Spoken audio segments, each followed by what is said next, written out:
Go bonjour, bonsoir pour nous, mesdames et messieurs, tout dépend de l'en a regardé ou vidéo ça dans mon parlé là. Go humiliation pour Emmanuel Macron dans mon parlé là.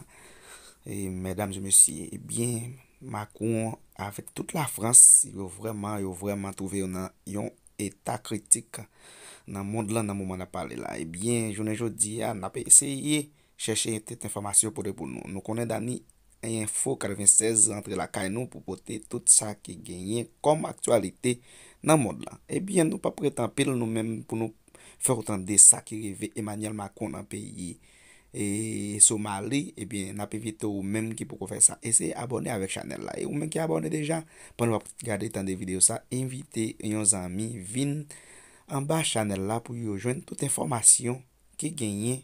Mesdames et messieurs, nous pas prêter en pile, nous pas parler en pile, bien tout faire attendre et garder ça qui passe dans le pays Somalie côté un jeune et maltraité Emmanuel Macron qui c'est président de la France là. Eh bien, les Européens yo continue à prendre coup, yo continue à prendre calotte en Afrique.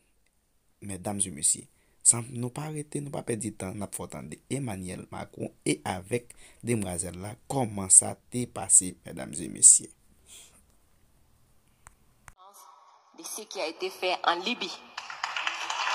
Cette intervention en Libye où vous avez oublié, quand je parle de vous, je ne parle pas de votre personne, je parle de votre position.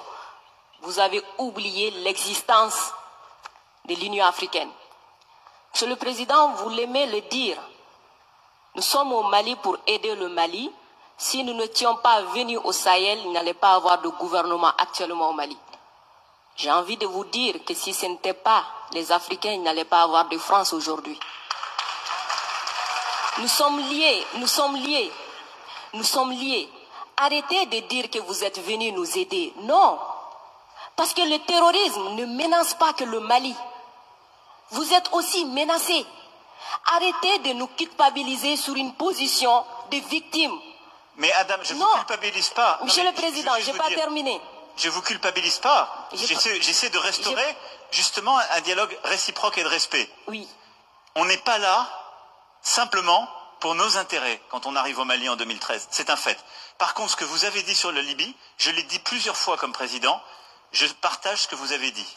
La Libye, on n'a pas respecté la souveraineté d'un peuple et ça, c'est une erreur.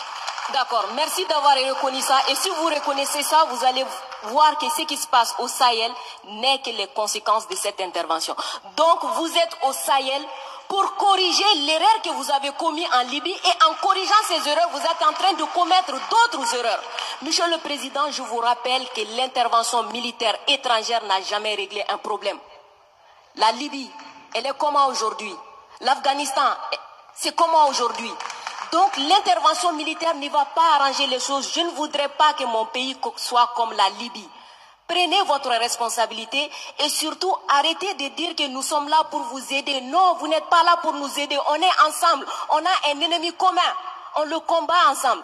Et pour finir, ces sorties ces derniers jours entre vous et les autorités maliennes, c'est juste une honte. Parce que c'est une honte. Vous avez le même ennemi et l'ennemi, il est grandi. L'ennemi, il prend de l'ampleur dans ça. Faites-moi plaisir, dites-leur. Du coup, arrêtez ça, arrêtez ces discours paternalistes, dire que nous allons vous aider, non, nous n'avons pas besoin d'aide, nous avons besoin de coopération, nous avons besoin de partenariat, et nous sommes liés par l'histoire, mais nous sommes liés par les dangers, nous sommes liés par les défis. Mais je suis 100% d'accord avec ce que vous venez de dire.